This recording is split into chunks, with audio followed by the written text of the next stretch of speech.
नमस्कार। आज हम विभिन्न क्लासेस वी एग्ज़ाम में आप लोगों का स्वागत है। जैसा कि आज हम आपको बहुत ही महत्वपूर्ण चैप्टर के बारे में हम चर्चा करेंगे, जिसका नाम है बहुपद। यह हमारा कक्षा 9th का है और बहुत ही बच्चे जान पाते होंगे कि बहुपद क्या होते हैं और क्या नहीं होते हैं। बहुत कम ही लोग जान पाते हैं। ठीक है, आज हम उनको ये समझाएंगे, ये बताएंगे कि क्या बहुपद होता है और क्या बहुपद नहीं होता है। बहुत ही बेसिक अध्ययन आपको कराएंगे और आपको मतलब जीरो लेवल से आपका स्टार्ट करेंगे। आपको सबसे पहले हम जीरो लेवल से स्टार्ट करेंगे। जिन बच्चों को अभी भी गणित के बारे में कुछ पता नहीं है तो वो हमारा ये वीडियो को जरूर देखें और अंत तक देखें, क्योंकि जब तक आप अंत तक वीडियो को नहीं देखेंगे तब तक आप इस बात को समझ नहीं पाएंगे। ठीक है, तो हम आपको वहां से स्टार्ट करते हैं जहां से हमारा बहुपद स्टार्ट हुआ था, शुरू हुआ था। ठीक है, बहुत ही सरल और अच्छे तरीके से हम आपको समझाएंगे। आपको हमारी बात जरूर समझ में आएगी। तो उम्मीद है कि हमारे वीडियो को अंत तक देखें। ठीक है, तो सबसे पहले हम बात करते हैं कि बहुपद। ठीक है, लेकिन इस बहुपद को बताने से पहले हम आपको यह बताना बहुत जरूरी समझते हैं कि चर राशियां किसे कहते हैं, अचर राशियां किसे कहते हैं और बीजीय व्यंजक किसे कहते हैं। हम इनके बारे में बहुत विस्तार से तुमको अध्ययन कराएंगे। बहुपद पढ़ना जरूरी नहीं कि हम बहुपद पढ़ लिए हो गया, नहीं, ऐसा नहीं है। पढ़ने से पहले आपको उसको बेसिक जानना बहुत जरूरी है, क्योंकि जब तक आप बेसिक नहीं समझोगे तो आपका चौपट है पूरी पढ़ाई। कहते हैं ना, कोई भी घर अगर बनाना हो तो सबसे पहले नींव को बहुत मजबूत करा जाता है। उसके बाद आप घर एक बिल्डिंग नहीं, 2 बिल्डिंग नहीं, 3 बिल्डिंग नहीं, जितने चाहे मंजिले उसके ऊपर खड़ा कर सकते हैं। यानी कहने का मतलब है कि ये आपकी जीरो लेवल की पढ़ाई है। सबसे पहले आप जीरो लेवल से स्टार्ट करने के लिए आपको पहले बेसिक अध्ययन के बारे में बहुत विस्तार से जानना होगा। वो हम आपके लिए लेके आए हैं और आप हमारा वीडियो देखकर जरूर आपको पसंद आएगा कि ये चर राशियां, अचर राशियां, बीजीय व्यंजक, ये आपको पूरा अध्ययन कराएंगे। ठीक है, चलते हैं, ज्यादा वक्त ना बर्बाद करते हुए हम ये चलते हैं कि बहुपद को पढ़ने के लिए सबसे पहले क्या चाहिए। तो बहुपद को पढ़ने के लिए सबसे पहले चर राशियों की आवश्यकता होती है और अचर राशियों की आवश्यकता होती है। और यह जानना बहुत ही जरूरी है कि बीजीय व्यंजक क्या होते हैं। यह जानना बहुत जरूरी है कि हमारे पास बीजीय व्यंजक क्या होते हैं। जब तक इन बातों को नहीं जानोगे तब तक आपकी पढ़ाई पूरी अधूरी है। ठीक है, चलो हम बात शुरू करते हैं। जैसे चर राशियां, किसी समीकरण में उपस्थित अज्ञात राशि का कोई समीकरण होगा। समीकरण भी बताएंगे, समीकरण क्या होते हैं, बहुपद क्या होते हैं, समीकरण और बहुपद में अंतर क्या होता है, हम आपको पूरा डिटेल में बताएंगे। अभी आप हमारी बात को सुनिए। किसी समीकरण, कोई समीकरण होगा में उपस्थित अज्ञात राशि चर राशि कहलाती है। इसे एक्स वाई जेड से प्रदर्शित करते हैं। मतलब कोई आपके पास समीकरण दिया जाएगा, ठीक है, बहुत सारे समीकरण दिए जाएंगे। उन समीकरणों में जो एक्स वाई जेड होते हैं ये हमारी क्या होती हैं, चर राशियां होती हैं। जैसे हम आपके सामने एक छोटा सा एग्जाम्पल ऐसे लिख दे रहे हैं कि जैसे हमने कह दिया कि आपके पास ये लिखा है 5x प्लस का 2, तो ये एक हमारा बहुपद है। समीकरण के बारे में आपको हम बताएंगे बाद में। ठीक है, यह हमारा बहुपद है, लेकिन यह बहुपद कौन सी राशि वाली है, चर राशि वाली है। तो कैसी चर राशि वाली है, क्योंकि इसमें चर राशि क्या है, एक्स है।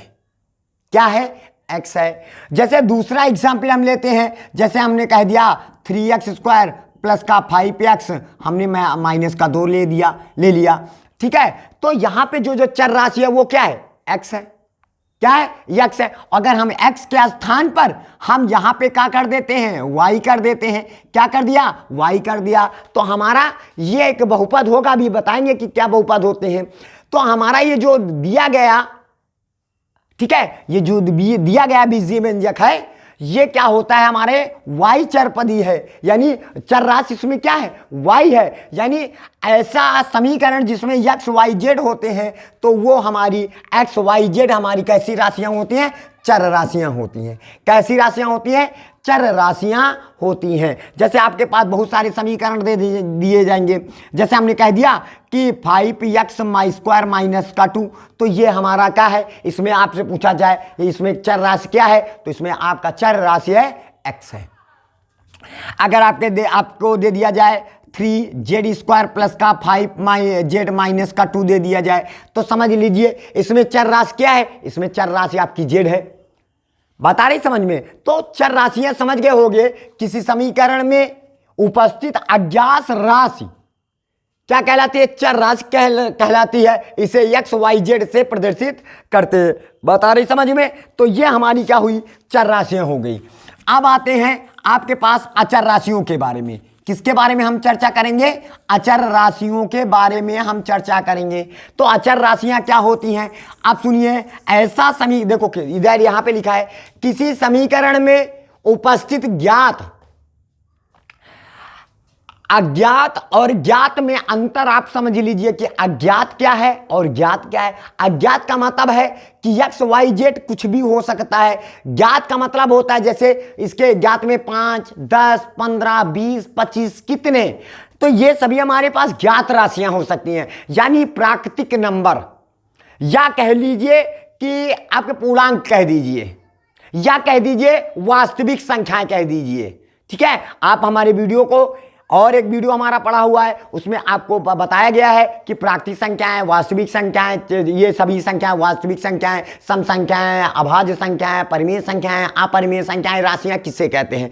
तो आप हमारे पिछले वाले वीडियो में आप देख करके उनको समझ सकते हैं। मतलब किसी समीकरण में उपस्थित अज्ञात राशि को अचर राशि कहलाती है। इसे ए बी सी से प्रदर्शित करते हैं। ए बी सी से प्रदर्शित करने का मतलब हुआ कि अगर आपके पास समीकरण में जैसे दे दिया जाए, आपको हम दे दें, जैसे हमने कह दिया कि ये 5x प्लस का 3, तो इसमें ज्ञात राशि क्या है? 5 और 3, तो ये 5 और 3 और कुछ नहीं है, ये अचर राशि है। क्या है? अचर राशि है। और अज्ञात राशि क्या है? अज्ञात राशि क्या है? x है, तो इसका मतलब ये क्या है? हमारा चर राशि है। बात आप समझ में आ गई होगी। ठीक है, तो हमारे पास अज्ञात राशि क्या होती है? हमारे पास x y z होती हैं, और ज्ञात राशियां जैसे होती हैं, ये 5 है तो ये 3 है, अब इसको हम जानते हैं, तो ये हमारी पास क्या होती है? ज्ञात राशियां होती हैं। और इन्हीं ज्ञात राशियों को हम क्या बोला जाता है? अचर राशि कहा जाता है। और इनको शॉर्टकट में ए बी सी से भी निरूपित किया जाता है। किससे निरूपित करते हैं? ए बी सी, यानी आपके पास जो ए बी सी होगा, जैसे एग्जाम्पल तौर पर हम कह दें ए एक्स स्क्वायर प्लस का बी एक्स प्लस का सी, ठीक है, और ए एक्स या ए वाई अगर कुछ भी कह दिया जाए, माइनस का 7 माइनस का 3, यहाँ पे देखिए ऐसी राशि। तो यहाँ पे जो ए बी सी ये क्या है? ये अचर राशियां हैं। क्या है? अचर राशियां हैं। और अज्ञात राशि के तहत में क्या है? x है, तो इसका मतलब ये हमारा क्या है? चर राशि है। ठीक है, जैसे यहाँ पे a और 3 ये हमारी पास क्या है? अचर राशियां हैं। क्या है? अचर राशियां हैं। और जो हमारा y है वो हमारा अज्ञात राशि यानी चर राशि है, तो इसको चर राशि नाम दिया जाता है। तो आपको समझ में आ गया होगा कि अचर राशियां किसे कहते हैं, यानी किसी समीकरण में उपस्थित ज्ञात राशि जो ज्ञात है, 5, 1, 10, 15, 20, 25, 22, ये सभी क्या है? ये सभी हमारे पास क्या? ज्ञात राशियां हैं। और इन्हीं ज्ञात राशियों को ही कहा जाता है क्या? अचर राशि कहा जाता है। और जो अज्ञात होते हैं, जिनके बारे में हमें पता नहीं होता है, तो जैसे एक्स वाई जेड, ये हमारे क्या होते हैं? चर राशियां कहलाती हैं। फिर उसके बाद तत्परांत हम आपको चर्चा करेंगे किसके बारे में? बीजीय व्यंजक के बारे में चर्चा करेंगे। तो ये बीजीय व्यंजक क्या होते हैं? तो अब यहाँ पे आ जाइए। कहता है एक संख्या या संख्याओं का समूह, संख्याओं का समूह का मतलब क्या होता है? अक्षर संख्याओं सहित, अक्षर संख्याओं सहित, जिसमें आधारभूत सक्रियाएं, मतलब जैसे योग, अंतर, गुणा तथा भाग द्वारा संयुक्त रूप से सम्मिलित किया जाता है, उसे क्या बोला जाता है? बीजीय व्यंजक बोला जाता है। मतलब समझ में ना आया होगा। मतलब क्या है इसका? मतलब आपको बताएं हम, जैसे हमारे पास 3x² लिखा हो, प्लस का 5y² लिखा हो, माइनस का 3 लिखा हो। अब यहां पे देखिए ये हमारा बीजीय व्यंजक है। कैसे जाना हमने, देखो यहां पे हमारे पास क्या है, एक से अधिक चर राशियां हैं, एक से अधिक चर राशियां यानी x भी है और y भी है, और इसमें योग और अंतर लगा हुआ है। तो एक से अधिक चर राशियां हों और बीच में इन दोनों को योग और अंतर या गुणा या भाग लगा हो, तो ऐसी राशियों को हम क्या बोला जाता है, बीजीय व्यंजक बोला जाता है। यानी आप कह सकते हैं एक से अधिक चर राशियां वाले जितने भी बहुपद होते हैं या जितने भी समीकरण होते हैं, उन समीकरण को बीजीय व्यंजक कहा जाता है। जैसे यहाँ पे x² और y² दो चर राशियां हैं और इसमें योग और अंतर का यानी क्या आधारभूत सक्रियाएं, योग अंतर गुणा, ठीक है, तथा भाग द्वारा संयुक्त रूप से सम्मिलित किया जाता है, उन्हें क्या बोला जाता है, बीजीय व्यंजक बोला जाता है। ठीक है, तो जैसे आपके पास और बहुत सारे उदाहरण हैं। जैसे हमने दे दिया 3x² माइनस का कुछ भी दे दें आपको, जैसे सपोज दैट आपके पास हम दे दिया x² माइनस का y² और प्लस का z², और हमने यहाँ पे इसको ब्रैकेट में बंद कर दिया, भाग का निशान लगा दिया,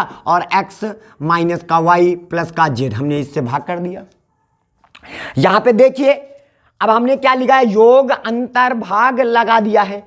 क्या लगा दिया, योग अंतर भाग लगा दिया। और चर राशियां हमारे पास कितनी हैं, थोड़ा सा कुछ भी गिनती का चर कोई डाल दीजिए, जानकारी के मुताबिक बस जानकारी आपको लेना है। ठीक है, अब यहाँ पे जरा देखिए x y z एक से अधिक अज्ञात राशि है और इन्हीं अज्ञात राशियों को ही बोला जाता है चर राशि। और जब एक से अधिक अज्ञात राशि हो और उन अज्ञात राशियों के बीच में प्लस माइनस भाग लगा हो, तो ऐसी अज्ञात राशियों वाले और ज्ञात राशियों वाले द्वारा बने हुए जितने भी बहुपद या समीकरण होंगे, उनको बीजीय व्यंजक के तौर पर हम इसके लिखते हैं। बात आ गई होगी हमारी इस बात। ठीक है, अगर जिन लोगों को अगर ये बातें अभी नहीं पता है, तो वो बातें इन लोगों को आप लोग सभी लोग इसको नोट कर लीजिए, ताकि आपको ये आना चाहिए। तदुपरांत हम इसके बाद आपको हम चर्चा कराएंगे किसके बारे में, बहुपद के बारे में बताएंगे।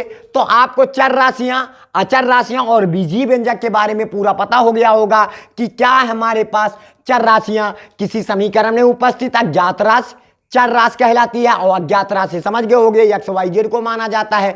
तो अज्ञात राशि यानी चर राशियां किसे कहते हैं, x y z को कहते हैं। ठीक है, और अचर राशियां किसे कहते हैं, किसी समीकरण में उपस्थित ज्ञात राशियां। ज्ञात राशियों का मतलब जैसे 2 3 4 5 6 7 माइनस का 3 माइनस का 5 √3 माइनस का √5, ऐसे ये ज्ञात राशियां, अज्ञात समझ लो ज्ञात राशियां, इन ज्ञात राशियों को ही बोला जाता है अचर राशि। जैसे इसे ABC से भी प्रदर्शित किया जाता है और इसी ABC के स्थान पर कुछ भी हो सकता है।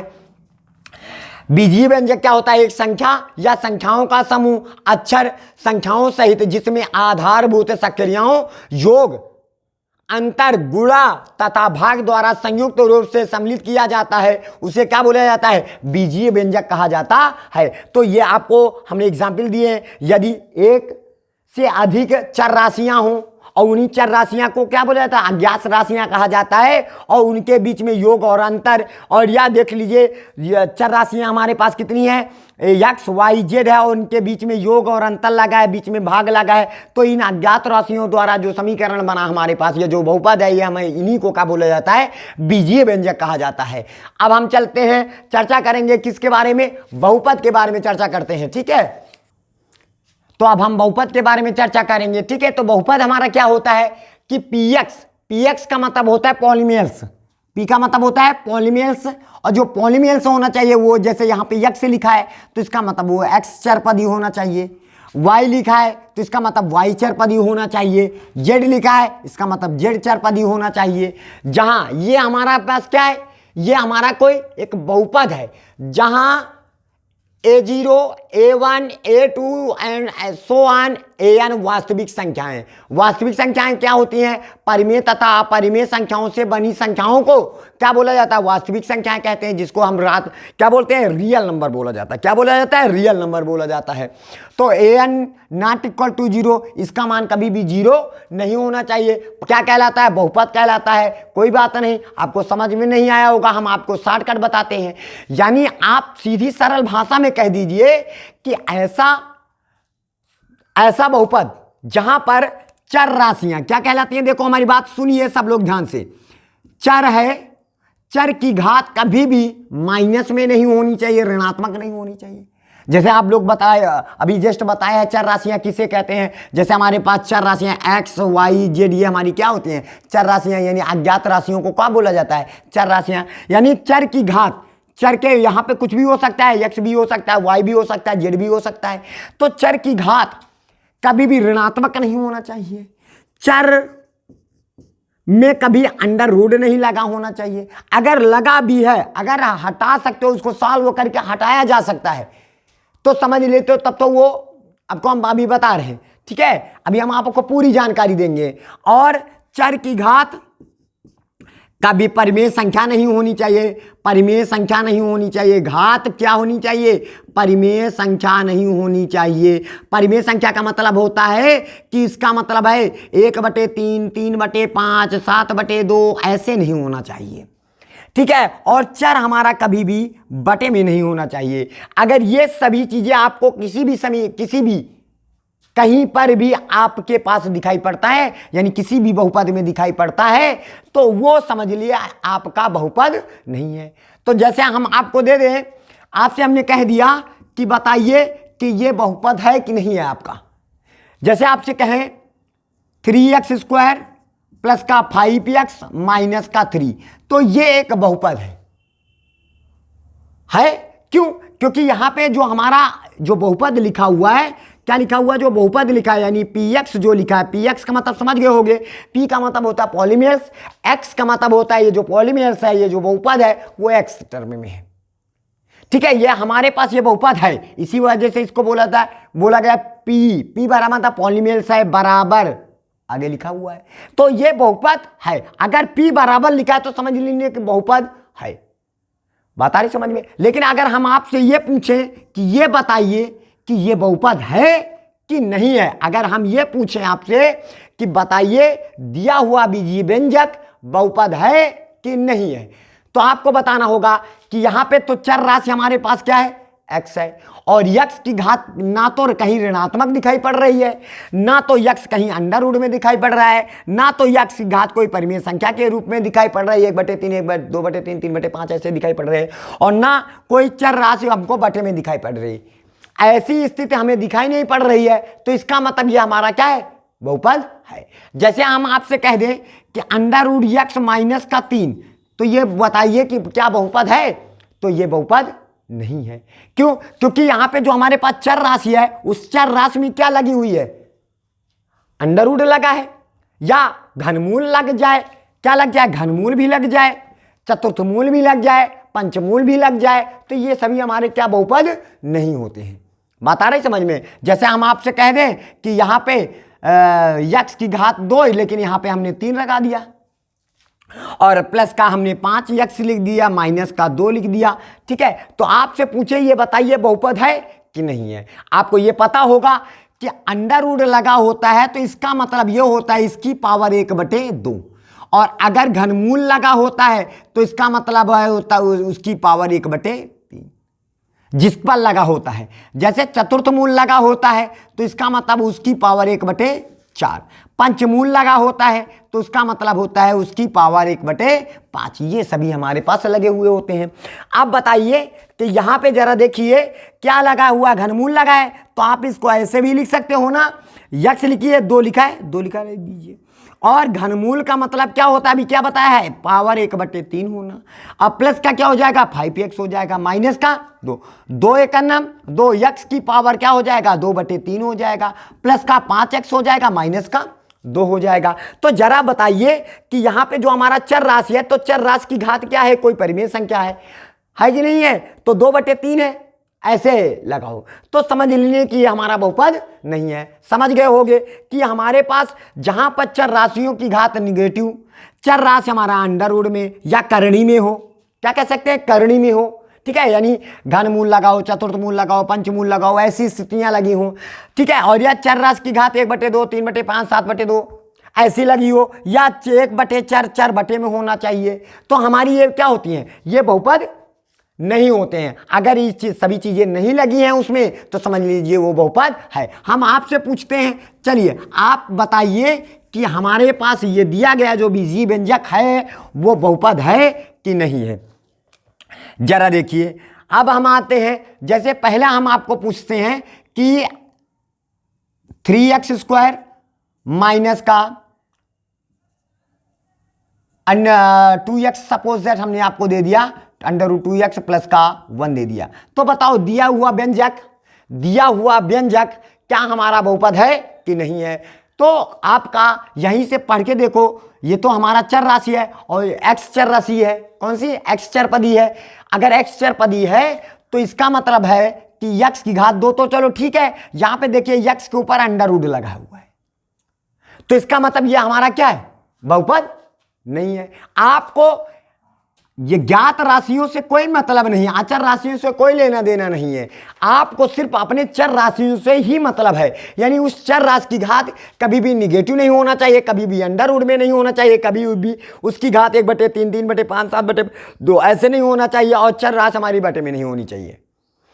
जैसे हमने पूछा आपसे, तो ये हमारा क्या है, बहुपद नहीं है। कैसे जाना आपने देखा कि हमारा जो x है ये चर राशि के ऊपर अंडर रूट लगा है, तो ये हमारा बहुपद नहीं है, बहुपद नहीं है। बात आ रही समझ में। फिर उसके बाद जैसे हम आपसे पूछें कि ये बताइए कि यहां पे हमने √2x प्लस का 5 लिख दिया, तो बताइए कि यह बहुपद है कि नहीं है।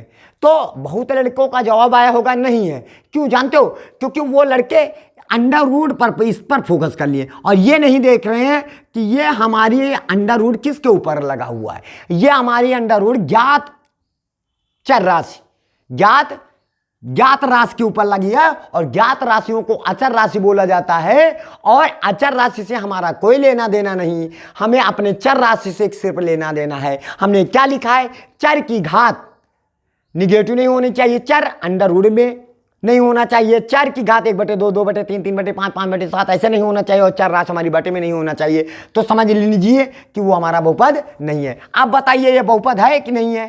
तो आप बहुत अच्छा जवाब, ये हमारा बहुपद है। कैसे जाना, क्योंकि आपको सिर्फ चर राशि से लेना देना है, आपको अचर राशियों से कोई लेना देना नहीं है। अचर राशि से हमारा कोई लेना देना नहीं, हमें सिर्फ अपने चर राशि से यानी x, y, z पर फोकस करना है कि उसकी राशि कहीं ऐसी तो नहीं हो जा रही है। तो ये हमारे पास क्या बहुपद है। ठीक है, अब आ जाओ, जैसे हम अगले चलते हैं, अगले नंबर पर कि आपको दे दिया जाए, हमने दे दिया y² माइनस का 3 दे दिया, ठीक है। अब बताइए कि ये हमारा बहुपद है कि नहीं है। ठीक है, ये हमारा बहुपद है। अब कहोगे क्यों है, अभी तो आप बता रहे थे कि अंडर रूट, हमने क्या बताया था आपसे कि अगर हमारे पास चर राशि के ऊपर अंडर रूट लगा है, और देखो इसका मतलब क्या होता है, अंडर रूट का मतलब अभी हमने जस्ट क्या बताया था कि इसका मतलब होता है, सॉरी इधर देखिए, अंडर रूट का मतलब हमने बताया था इसकी पावर 1/2 होना, घनमूल का मतलब होता है इसकी पावर 1/3 का होना, चतुर्थ मूल का मतलब होता है इसकी पावर 1/4 का होना। ठीक है, ये होता है। अब बताइए, आप ही बताइए कि अगर हम y की घात 2 लिखा है, ये देखो y घात 2 लिखा है, और अंडर रूट का मतलब होता है 1/2, तो गुणे लगा दीजिए, 2 से 2 कैंसिल हो जाएगा, माइनस का 3, तो y की पावर क्या हो जाएगा 1, तो मतलब y होगा, अब माइनस का 3। अब बताइए क्या है, ये हमारा बहुपद है। बात आ रही समझ में। यानी आपको सॉल्व किसी भी तरह से आपको सॉल्व करके आपको ये देखना है कहीं सॉल्व करने पर वो अंडर रूट हट तो नहीं जा रहा है। अगर हट जा रहा है तो दिया गया व्यंजक क्या हो जाएगा, बहुपद होगा। तो ये हमारा बहुपद है। जैसे और बहुत सारी बातें हैं कि आपको बताने के लिए, जैसे हमारे पास क्या दिया जाए √2, और यहाँ पे आपके पास दे दिया जाए, हम कह दें z की पावर 3/5 माइनस का z प्लस का 7 दे दिया जाए, तो बताइए ये हमारा बहुपद है कि नहीं है। तो ये बहुपद हमारा नहीं है। क्यों? क्योंकि हमारे पास जो चर राशि है वो z है और z की पावर 3/5 है। अब हम इसको हटा तो सकते नहीं है, हटा सकते हैं? बिल्कुल नहीं हटा सकते हैं। तो ये हमारा क्या होता है? बहुपद नहीं है। क्या? ये बहुपद आपका नहीं है। बात आ रही समझ में? तो उम्मीद है आप लोगों को समझ में आता होगा। और ये बहुपद है। तो कहने का मतलब और बहुत सारी बातें हैं आपको बताना है। जैसे हमने कह दिया कि 3x³ माइनस का 2x² प्लस का 5x हमने दे दिया और यहां पे बटे में हमने x दे दिया। बात आ रही समझ में? तो ये बताइए कि बहुपद है कि नहीं है? तो ये बहुपद, अब बहुत लड़के सोचते हैं अरे देखो चर राशि तो नीचे आ गई, सर ने तो बताया था चर राशि नीचे नहीं होना चाहिए और चर राशि तो नीचे आ गई है। हाँ बिल्कुल आ गई है, चर राशि आ गई। हमने क्या बताया था कि अगर सॉल्व करने पर चर राशि नीचे से हटाया जा सकता है। सॉल्व करने पर 1/3, 2/3, 7/3 को 7/2 को हटाया जा सकता है। सॉल्व करने पर अंडर रूट को हटाया जा सकता है। सॉल्व करने पर घात ऋणात्मक हटाया जा सकता है। तो उन सभी को हम बहुपद कहेंगे। अगर नहीं हटा सकते हो तब वो हमारा बहुपद नहीं होगा। जैसे यहां पे जरा देखिए 3x³ माइनस का 2x² प्लस का 5x अपान x लिखा है। हम कह रहे हैं बटे में x लिखा हुआ है।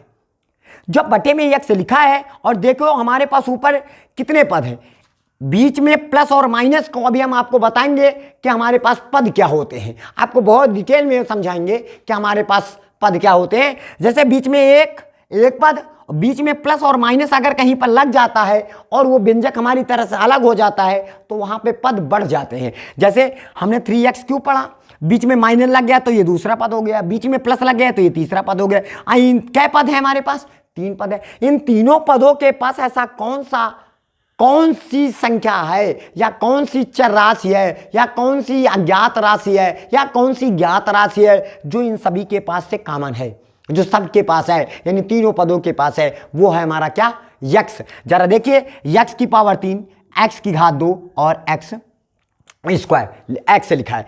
तो सभी के पास x है, लेकिन जो सबसे न्यूनतम होगी घात, सबसे न्यूनतम घात क्या है? क्या 3 है? नहीं। क्या 2 है? नहीं। क्या 1 है? हाँ 1 है। x घात 1 है। तो इसका मतलब हम x को क्या कर सकते हैं? कॉमन कर सकते हैं।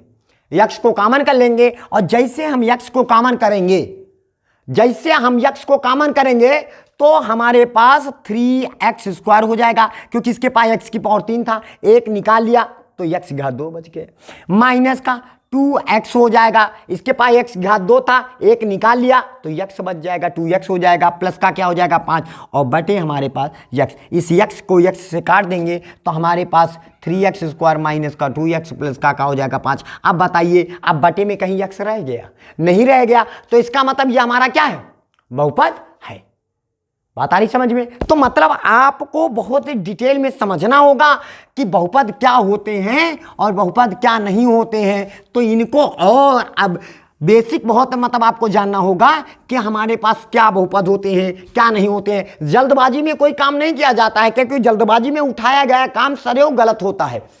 कि आप अब आधा वीडियो देखे आप समझ गए अरे हमें तो समझ में आ गया, हम तो जान गए क्या हमें बहुपद आ गया। अरे ऐसी बात नहीं है। हमारे सर ने तो ये बताया था चर राशि की घात निगेटिव नहीं होना चाहिए। देखिए हमने बता तो रहे हैं, लेकिन साथ में और भी कॉन्सेप्ट आपको हम क्लियर कर रहे हैं कि बताइए अगर उनको हटाया जा सकता है तो उनको हटाइए। हटाने के बाद अगर आपका ये लगे कि अब ये अंडर रूट नहीं हट सकते हैं, ये करणियाँ नहीं हट सकती हैं, इनकी पावर माइनस नहीं हट सकते हैं और इनकी घात 1/3, 2/3, 3/5 ऐसे नहीं हट सकते हैं, ठीक है, बटे में दिया गया चर राशि नहीं हटाया जा सकता है, तो वे राशियां हमारी क्या होती है? बहुपद नहीं होंगी। बात आ रही समझ में? जैसे हम आपको और चलते हैं कुछ एग्जाम्पलों के साथ। जैसे हम आपसे कह दें कि 3√3 x की घात 3 माइनस का 2x² प्लस का हम दे दें यहाँ पे आपको करणी में, यहाँ पे करणी में 3 और x माइनस का 2 दे दिया, ठीक है। करणी में और पावर में यहाँ पे अगर जनरेट कर दिया जाए 3 को तो आप ये करणी को देखकर परेशान मत होना कि अरे अरे ये तो आ गए, ये तो बहुपद नहीं है। बस यही तो कहते हैं कि जल्दबाजी में उठाया गया काम सदैव गलत होगा। तो आप जल्दबाजी मत करिए, आप उसको डिटेल में थोड़ा सा ध्यान से देखिए तो आपको समझ में आएगा। जरा देखिए, बाकी तो हमने क्या बताया था, हमें अचर राशियों से कोई लेना देना नहीं है।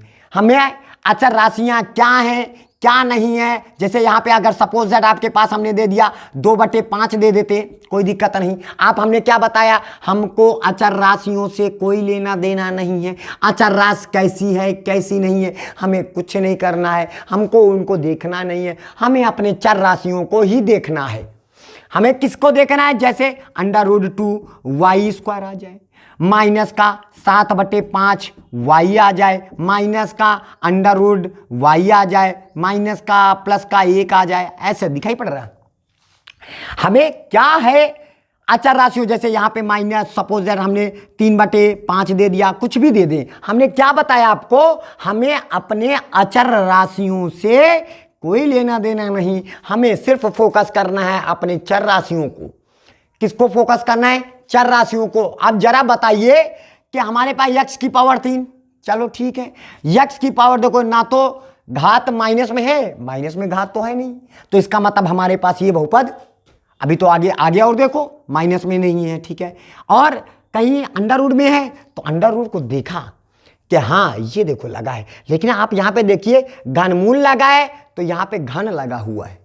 तो आप इसको ऐसे भी लिखा जा सकता है √3x³ माइनस का 2/5 x² और प्लस, अभी हमने क्या बताया, अगर घनमूल लगा है तो उसका मतलब 1/3 लिखा जा सकता है।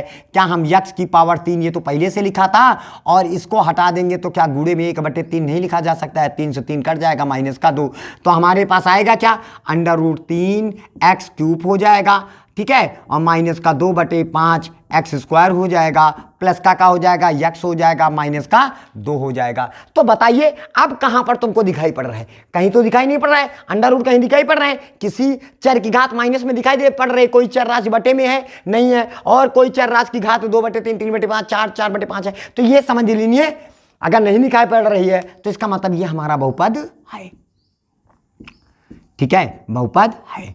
अब आ जाइए, अब इस पर जरा फोकस करते हैं कि ये क्या है हमारे पास। जरा देखिए यहाँ पे हमारे पास हमने क्या बोला था, हमको अपने अचर राशियों से कोई लेना देना नहीं, हमें अपने चर राशियों से लेना देना है। और चर राशि आपको पता है कि x y z होता है, तो y की घात 2, ठीक है, y, और देखो अंडर रूट में लिखा है y। अब इसको हटाया तो जा नहीं सकता क्योंकि यहाँ पे y² तो कहीं लिखा नहीं है, तो हटा सकते नहीं है, तो इसका मतलब ये बहुपद नहीं है, ठीक है, ये बहुपद नहीं है। कुछ और सवाल के साथ चलते हैं, जैसे हमारे पास और क्या है कि आपको हम बताएंगे कि हमारे पास और बहुपद क्या होते हैं क्या नहीं होते हैं, ठीक है, और हम एग्जाम्पल के साथ चलेंगे। जैसे हमारे पास हो जाए